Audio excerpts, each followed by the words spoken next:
Vamos então falar um pouquinho agora sobre fórmulas litúrgicas de duas categorias principais que os salmos usam para falar de Deus: o hino, que se refere a Deus na terceira pessoa, Aleluia. O Yah é a abreviação do nome de Deus, do Yahvé, certo? Então, louvai a Javé. E a súplica, que se dirige a Deus, no caso, Kyrie eleison, Senhor, tem piedade. Eram fórmulas litúrgicas que foram conservadas no culto cristão. Como forma básica mais simples e importante do hino, o salmo de louvor israelita, temos o cântico de Miriam, que celebra a vitória de Javé sobre os perseguidores egípcios. Cantai a Javé, pois bem alto se ergueu, ou exaltado ele está, e precipitou no mar o cavalo e o condutor dos carros de combate. Êxodo 15, versículo 21. Então a gente vê aqui um convite para que as pessoas louvem a Javé, Aleluia. E a gente tem também algumas situações aqui relacionadas à questão, né, da ação de Deus na história, a questão do poder criador de Deus, sua benignidade. E a gente tem a questão da sua obra na natureza, e em alguns momentos tem até aquela fórmula: porque Ele é bom e a sua misericórdia dura para sempre, como encontramos no Salmo 106, verso 1, 107, verso 1, 118, verso 1, 136, verso 1 e outras. Enquanto que o hino se dirige com o seu apelo primordialmente a comunidade, a lamentação se volta para Deus, constituindo no fundo, portanto, enquanto que o hino se dirige com seu apelo primordialmente à comunidade, vamos adorar a Deus, louvai a Deus, aleluia. E aí nisso, enquanto isso acontece, a lamentação se volta para Deus, sou eu e ele. Entende? No louvor, na celebração, vamos. Aqui na lamentação tá tão complicado, Pai. Entende? É mais ou menos assim. A lamentação se volta para Deus, constituindo no fundo, portanto, uma oração hosiana, ou ajuda, meu Deus. Salmo 3, verso 8 e outros. Senhor, lembra-te, sê clemente, perdoa. A gente vai encontrar isso inclusive em Juízes 16, 28. Lembra de Sansão? Quando ele está lá no fundo do buraco, né? E aí ele vai e joga aberto com Deus que vacilou, né? Então, Amós 7, versos 2, 1 Reis 18, 26, né? E a súplica, junto com a invocação de Deus, é o cerne da lamentação, de modo que seria mais apropriado falar de cântico de súplica. A designação lamentação provém da justificativa que acompanha a súplica, que consiste num relato da situação vigente, portanto um lamento sobre a aflição, que é aquela questão do tipo, uma coisa é o lamento entre nós, fica reclamando, tudo tal. Esse lamento é diferente, porque você está falando com quem pode resolver. Vamos e venhamos, imagina, eu até falei isso, acho que eu falei isso até nessa pregação de domingo agora. Pô, eu já estou no ônibus lotado, está apertado, se você tirar o pé, tu não coloca o pé de novo, entende? Aí tu está se segurando, tu se segura com aquela mesma posição durante quilômetros, porque você não tem onde botar mais a mão, se bobear dá cãibra. Chega uma hora que você se entrega, você não segura em nada, você está espremido, você não vai nem balançar. Aí imagina, tem um cara do teu lado reclamando, tem outro dizendo, o ônibus vai quebrar. Aí tem, já está ruim, cara, com alguém reclamando, fica pior, meu Deus do céu. Pelo amor de Deus, Deus, cara, se eu estou no sufoco, não adianta, eu vou pensar em coisa boa, coisa ruim já está acontecendo. Está dando para entender como é o negócio? Então, aí observa bem a situação. Nesse caso aqui é diferente, por quê?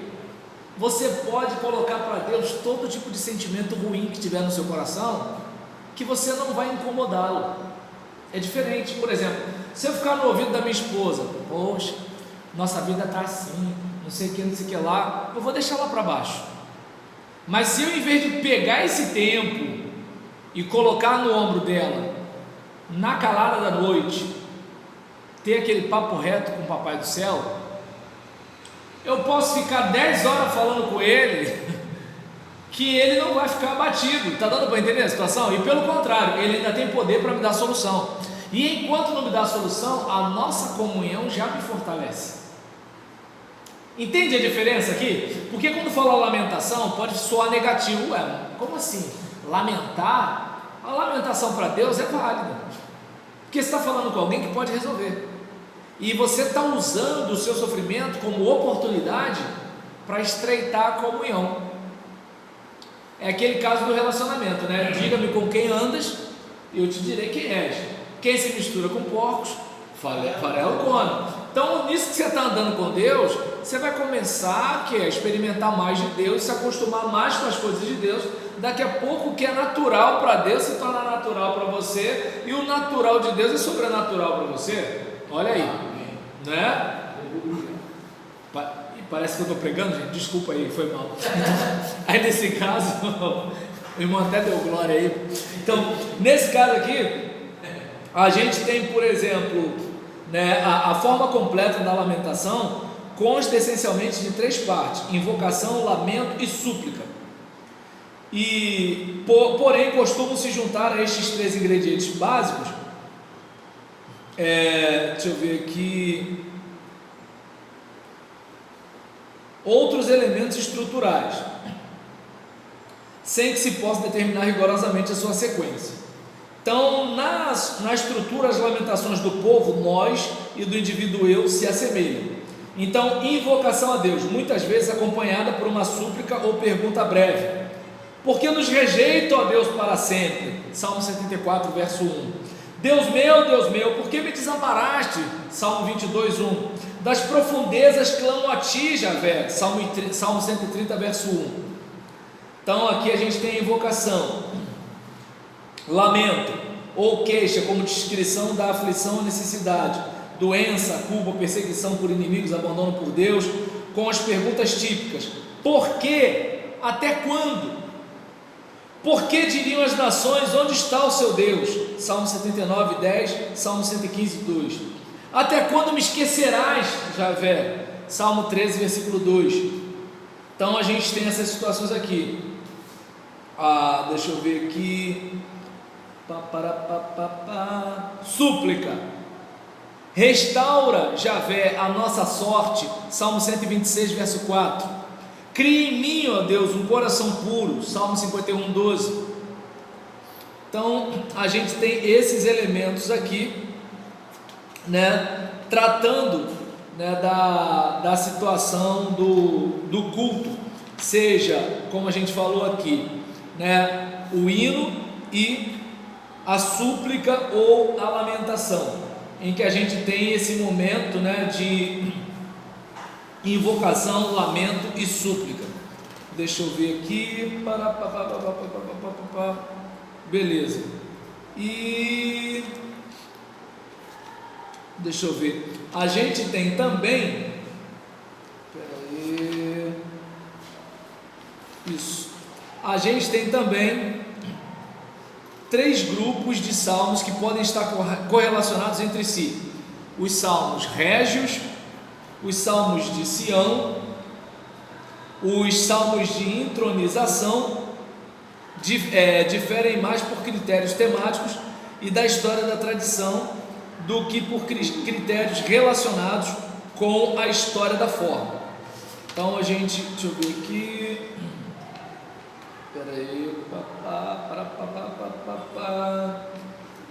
é isso mesmo, vamos lá. só para eu não me perder aqui. Os salmos régios variam muito na sua forma, estrutura e de certo também na sua unidade interior. Deixa eu ver aqui, variam muito na sua estrutura, certo? E sua unidade interior se deve simplesmente ao fato de que todos tratam de reis. Trata-se no caso do soberano que está no governo, em regra davidita ou descendente de Davi, certo? Todavia, os salmos contêm tão poucas referências concretas e contemporâneas que esboçam com tamanha intensidade uma imagem do soberano ideal, justiça, longa vida, poder universal, que foi fácil para a época posterior interpretar os salmos em sentido escatológico messiânico. Os salmos de Sião, deixa eu ver aqui, isso, formalmente parecidos com os salmos de confiança do povo, 46, 48, 76, celebram o lugar onde habita Deus, o Sião. Já os profetas assumem um posicionamento crítico em relação à concepção da inexpugnabilidade da cidade de Deus, Miqueias 3,11, por exemplo, Isaías 28,15. Também diante do ataque do mar e dos povos. Será que os salmos de Sião pressupõem um ritual litúrgico associado a uma procissão? Salmo 48, versículo 13 e Salmo 46, verso 9. Mais importante é esta pergunta para a compreensão dos assim chamados salmos de entronização ou salmos do rei Javé, 47, 93 e de 96 a 99, que proclamam o reinado de Deus. Javé se tornou rei, ou como também podemos traduzir, Javé governa como rei. Será que dentro do enfoque do Salmo 47, versos 6 e 9, esta exclamação não sugere uma cerimônia cultica, uma vez que realizava uma cerimônia similar por ocasião da entronização do rei terreno? Em analogia com a festa babilônica do Ano Novo, quando eram comemorados o combate contra o caos, a criação do mundo e a entronização do deus Marduk, Mowinckel inferiu uma festa de entronização de Javé como parte da festa de outono, tese até hoje defendida por uns e veementemente contestada por outros. O texto não permite que se faça uma reconstituição convincente do drama cultual, mas pelo menos podemos imaginar que havia uma procissão com a arca onde se aclamava a Deus como rei, Salmo 24, 7, ao ingressar-se no santuário. Embora a datação destes salmos seja problemática, Deutero Isaías, que está em Isaías 52, versos 7 a 10, pressupõe na época do exílio a tradição dos salmos de entronização. Também parece que os salmos 47 e 93 são antigos, enquanto os 96 a 99 são mais recentes, talvez até pós-exílio. Este grupo de salmos tematiza a decisiva confissão do reinado universal de Deus, vinculado à fidelidade de Deus para com o seu povo.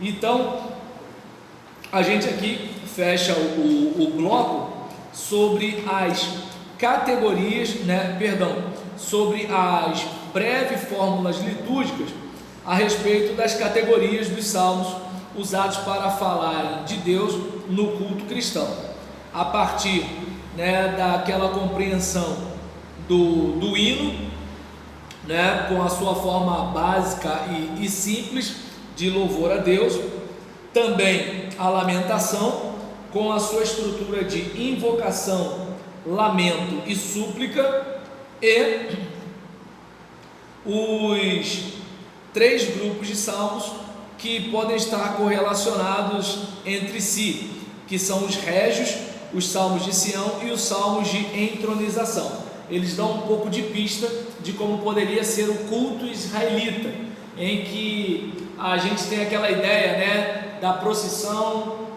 da romaria ou romagem, da exaltação a Deus, da contrição, de quanto os salmos serviam para a comunidade ou para o indivíduo. Beleza? Pastor, oi. Se o senhor sabe, o salmo, no caso, para o povo de Israel, ele é do menor até o maior, Exatamente. Certo.